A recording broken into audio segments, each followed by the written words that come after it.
Hello, this is Deanna Wheeler, 2009 Polar Trek teacher, on the bridge of the U.S. Coast Guard cutter Healy with Kathy Kuletz and her son Ivan Kuletz. They are scientists willing to tell you about their experiments on board. Take it away, Mom.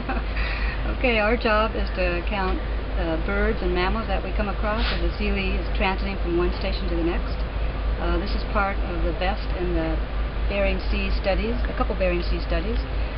What we do is use binoculars and our eyes and our expertise, and we enter our data directly into this computer over here. And you can see our setup there. It's connected here connected to this GPS unit, and we can enter the data in, and then it automatically records where the bird is. It also records our track line, so we can figure out how many birds or walruses or seals per kilometer square, and then we'll be matching that data up with all the other data that the scientists are collecting there to see what's controlling the distribution and abundance of seabirds and marine mammals. Have you seen anything interesting so far in this trip? Ivan, do you want what?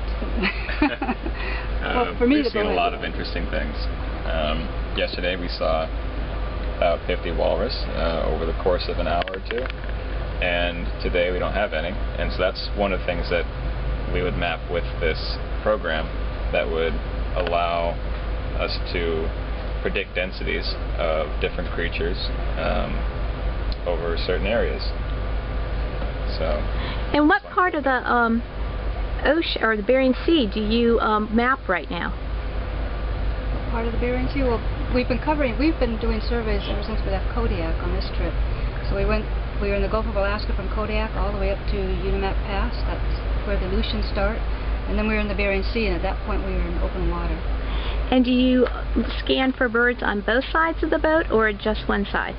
No, we use a strip transect. It's called a strip transect methodology. We count all the birds looking forward from the bow and 90 degrees out, just out to 300 meters, and marine mammals. But we do record things off transect if they're of interest. And what is special interest? That is, if we see whales that are whales at any time, because they're quite unusual and rare.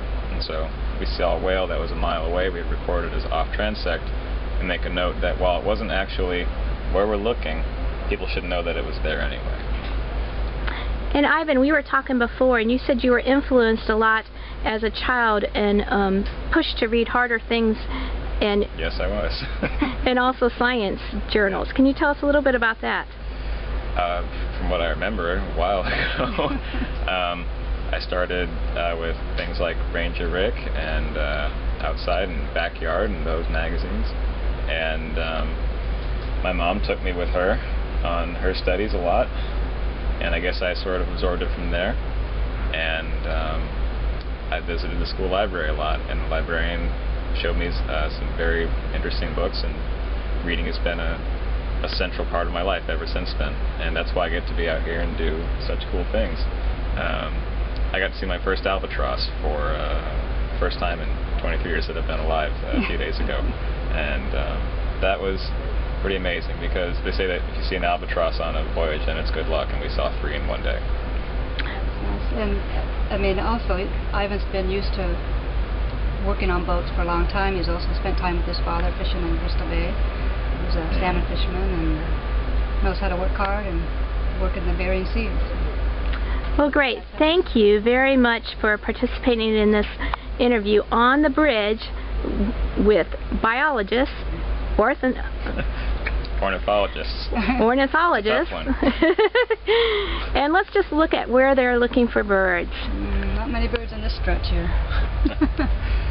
It's been a long day. No birds today. Alright, signing off from the U.S. Healy. This is Polar Trek 2009 teacher, Deanna Wheeler.